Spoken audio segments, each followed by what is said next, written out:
Yo, welcome to the Isle Show. We have another good video, and it's by Watch Mojo, and it's called Top 10 Epic Pokemon Beatdowns. And for those who don't know, I love Pokemon. I've played every single game from Pokemon Red to whatever came before Sword and Shield. But after that, I don't have a Switch, so I couldn't play the rest of those games. But off the top of my dome, I got Paul against one of the guys from the Battle Frontier, the last guy. Ash and Pikachu, where Pikachu completely wiped out the third Hoenn gym leader. And that's all I got. That's all I got from the top of my head.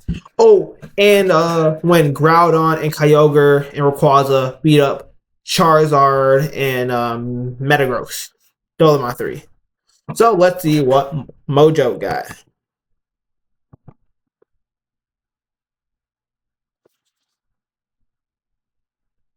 Use close combat. If my computer can please work. Today, we're counting down our picks for the most awesome one-sided brawls in the Pokemon series.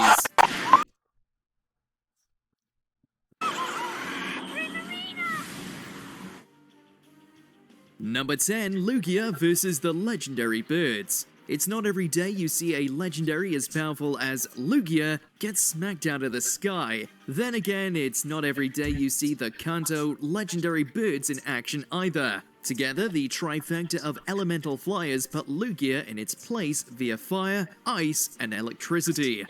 Oh, so he jumped. That's not a beat. Man, I thought we're talking about like one-on-ones or 1v5s where like the person you think is gonna, like, the one person is gonna beat up a whole bunch of people. I'm not thinking of jumping. That's not fair. You know what I'm saying? That's not fair.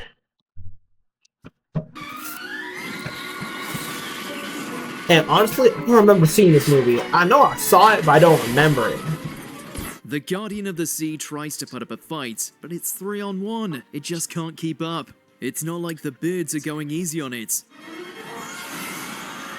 Damn. Even once Lugia falls, they keep firing attack after attack Jesus. until they're sure the Pokemon is down for the count. This really is a Boom, if I'm Lugia, Moltres, I'm gonna hit it with a water type attack, cook it real quick. And then we go to Zapdos, where I'm taking them down by weakest. You feel me? I'm going, then it's Zapdos. Boom. Hit him with a Psychic. Get him out the way. Articuno is hard. I'm not sure what moves this particular Lugia has. So I was hit it with water type attacks because I don't know, when I used to play the game, water type attacks used to do pretty good against ice types. So battle of legendary proportions. damn. Number 9, Beware, Beware! Ultra Beast or not, no one stands between Beware and what it wants. Bear in mind, Pheromosa had been running literal circles around everyone all episode, but as soon as the fluffy Pokemon stepped up to the plate, the fight was as good as over. Damn. With a single resounding uppercut, the bug type got royally squashed into oblivion. Did anybody who's like my age, around 20, watch Sun and Moon? Because after X and Y, I stopped watching Pokemon. Yeah, man. Like, it's crazy how like a couple years after Ash finally won, in X and Y, that's where he should have won. But besides all that, I never watched Sun and Moon. Huh.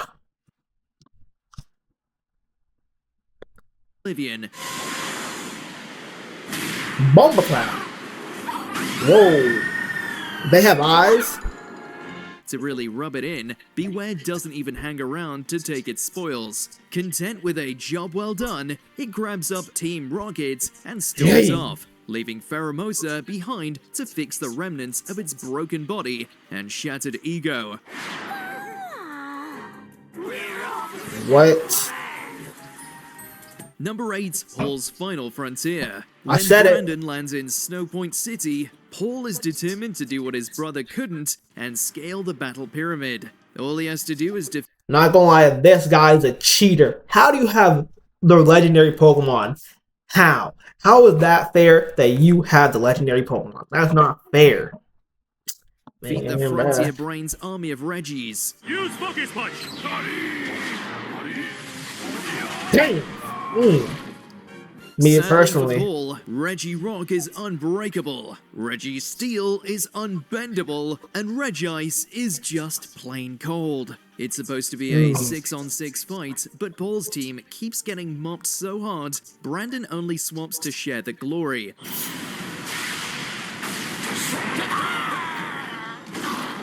At a certain point, Paul accepts defeat and stops giving his Pokemon orders at all. You know it's a crazy beatdown when someone as prideful as Paul gives up.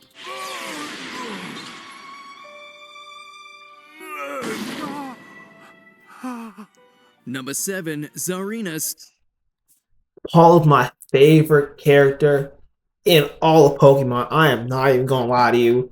That I don't remember that episode because I'm telling you, the last time I watched like all of Pokemon through and through was when I was like in the 3rd grade. You feel me? I've never gone back to watch Pokemon, but damn, the fact that he got to a point where he was like, just no, that's terrible. Oh my god. Stomps all over Team Rocket. For the first time in ages, it seemed like Jesse, James, and Meowth might actually get a win. Then Steenie entered the fray and stomped on their dreams. Rocket Steenie, go! By evolving into Zarina, the grass type leveled up its kicks enough to send Team Rocket blasting off again. It's probably for the best that Beware whisked them away. Based on how effortlessly Zarina used Meowth as a soccer ball, they wouldn't have fared much better if they stuck around. Zarina also crushed her allies' cages into dust, but that was just for show. Clearly, she had this one under control all on her own. What do you say? Number 6, Garchomp's Champion Showdown. Never ever challenge a Pokemon champion unprepared. Why is Paul on this list twice? That's not. Well, just because Paul really stands on business and wants to, you feel me, see where his Pokemon stack up doesn't mean it's a complete beatdown. Man, not too much on Paul. Especially not Cynthia. Paul being Paul though, decided his ragtag team would be able to compete with Sinnoh's best. All he got for his efforts was a total thrashing from a very gnarly Garchomp. Ooh. Cynthia's ace eviscerates Paul's team one by one until it's not even exciting anymore, it's just sad. Me personally, when I beat Cynthia in Pokemon Black 2, light work, you know what I'm saying? Send on my Lucario, send on my Samurai. Over. Garchomp didn't stand a chance. That's just me though.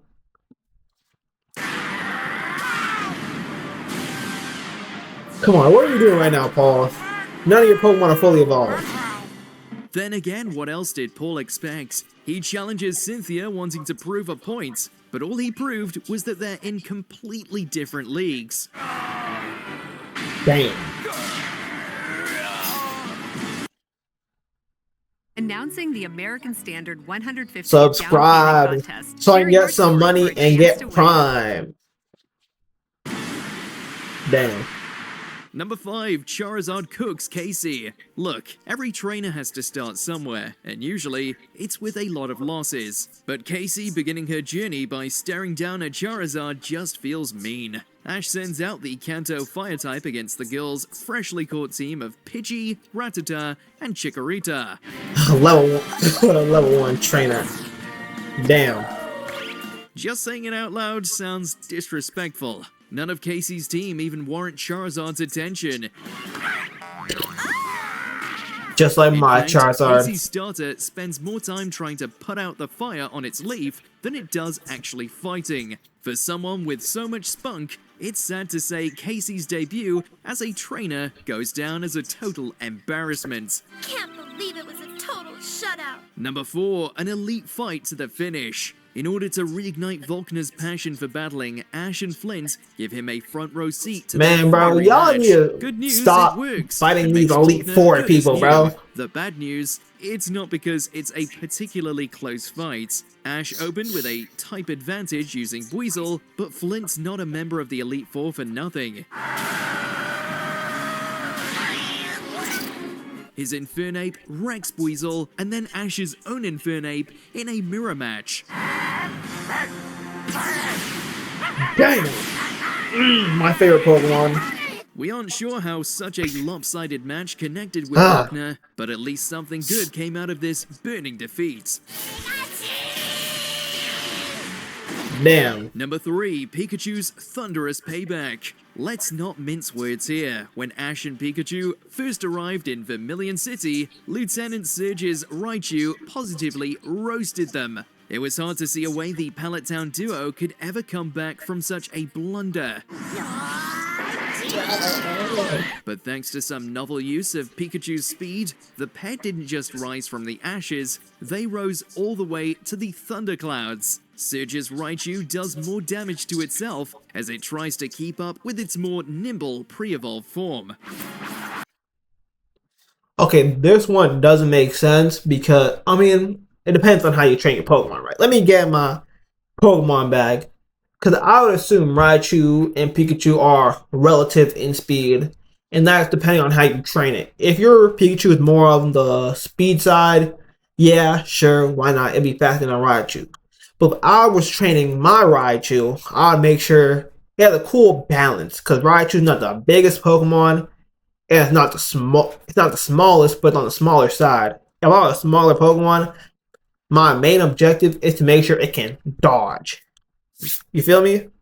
So this one, it wouldn't happen to me because, again, I'm not sure what the title says, but it's definitely going to say Pokemon Master. So, yeah, that's just me, though. Once it's good and dizzy, Pikachu delivers the finishing blow, earning Ash one of his most gratifying gym badges to date. It's a positively electrifying end.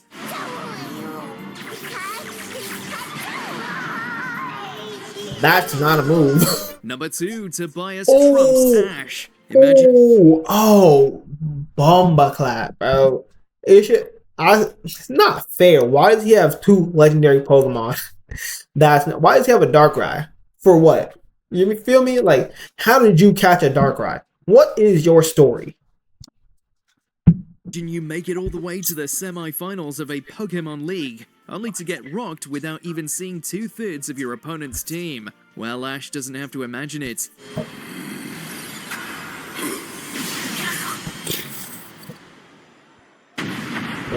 That's exactly what happened when he went up against Tobias in the Lily of the Valley Conference. Even using an all-star team from his entire journey, Ash's Pokemon can barely land a scratch on Tobias's OP Darkrai. Mom passes to Skyscan. But let's not play and act like Ash was using his best Pokemon. You feel me? These were not the ace team. There was Infernape was not there. Charizard was not there. Sceptile, yes. And like, you feel me?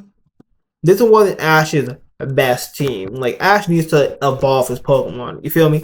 Like, I could never go to if Pokemon were real, I am not going to any tournament without every single one of my Pokemon being fully evolved. If the Dragon type, I might let it slide because Dragon type take too long to get to their final form. But like other Pokemon, fully evolved, fully evolved, fully evolved. There's no way I'm walking in there with half-baked Pokemon. Gliscor, Torterra. They eventually wear it down, only for Tobias to bring out a freaking Latios in reserve. Ash put up a good fight given the circumstances, but this still goes down as one of the most one-sided league matches to date.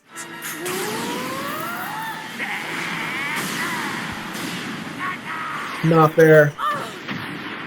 We should get Before we disqualified. continue, be sure to subscribe to our channel and ring the bell to get Me too. notified about our latest videos. You have the option to be notified for occasional videos or all. Assassination, and Sabrina's Psychic Showdown. Is this a gym match or an assassination? Sabrina's creepy vibes make it hard to tell. Her Abra alone was tricky enough for Pikachu to pin down, but once it evolved into Kadabra, the Psychic type turned this into a telekinetic tantrum for the history books. Damn, why is this possible? Bomba. Pikachu is tossed around like it weighs less than a Mimikyu, unable to even fire a Thundershock in retaliation. Why? Let it faint. Oh my The god. match is such a wash, Ash has to forfeit even though it means sacrificing his friends to Sabrina's wicked schemes. If he hadn't stopped the battle when he did, who knows what would have happened to Pikachu. Sabrina really is something else. That's it! Stop the match! What's your favorite slam dunk win in Pokemon? Alright, me personally, from what I remember, I'm putting Tobias at 1.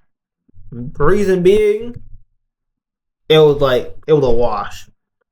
Ash was using a bunch of third-rate Pokemon.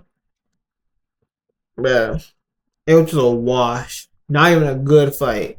Like, imagine that after watching, like, Paul versus Ash. Personally speaking, no Tobias, that would have been the greatest final match in history. I'm not even gonna lie. It would be that match and then Alon like this. They would be so close because the story behind Paul versus Ash, peak Pokemon. And then Alon versus Ash, that was just cool to watch. There's no story behind it. You feel me? They were just fighting to fight. But Paul really wanted to put Ash down, and Ash really wanted to put Paul down. They really wanted to fight. But, like, yeah, I'm putting Tobias at 1, bro. Tobias, hey, he's a cheater, but god darn it, he had legendary Pokemon. Like, what are you supposed to do against that? And then at my 2, I'll put Battle Frontier guy versus Paul. Reason being, none of the Battle Frontier guys Pokemon fainted. Ain't just like switched out his Pokemon just for vibes. Yeah. But that is the end of the video. Like, comment, subscribe, and see you next time on Sonic X.